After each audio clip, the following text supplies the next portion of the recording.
Hey history lovers! Today, I'm taking you on a whirlwind tour through the incredible history of Tanzania, one of Africa's most fascinating nations. Buckle up because we're spanning millions of years in just 3 minutes. Let's start at the very beginning. Tanzania is literally the cradle of humanity. In the Olduvai Gorge, scientists have unearthed fossils of our earliest ancestors, some more than 2 million years old. Fast forward a bit, and along Tanzania's coastline, the Swahili city-states like Kilwa and Zanzibar rise up. These were bustling centers of trade, connecting Africa with Arabia, Persia, and India. Traders swapped ivory, gold, even enslaved people for spices and silks. Islam spread through these ports, weaving a rich tapestry of languages and cultures. But things took a turn in the late 1800s. European powers were scrambling for Africa, and Germany claimed what's now Tanzania, naming it German East Africa.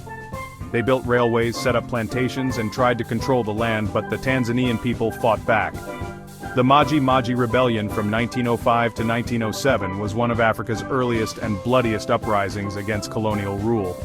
After Germany lost World War I, the British took over, calling it Tanganyika, and running things under a League of Nations mandate.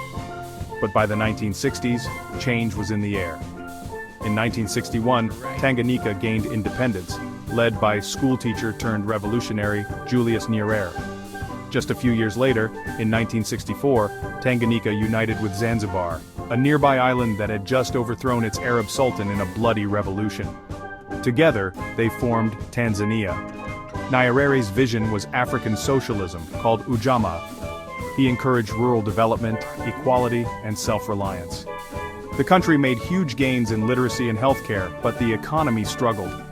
Tanzania also played a big role in African politics, welcoming liberation movements from across the continent, and even fighting to topple Uganda's dictator Idi Amin in the late 70s.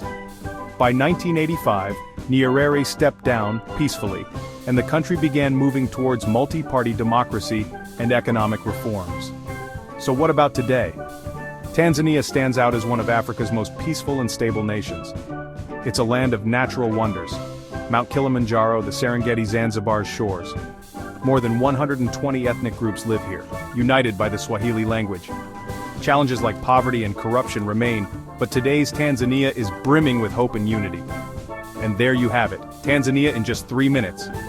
From the dawn of humanity to modern democracy, Tanzania's journey is one of resilience, unity, and endless curiosity. If you enjoyed this trip through time, hit like, subscribe, and ring that bell. Asante sana, thank you. And until next time, keep exploring history with me.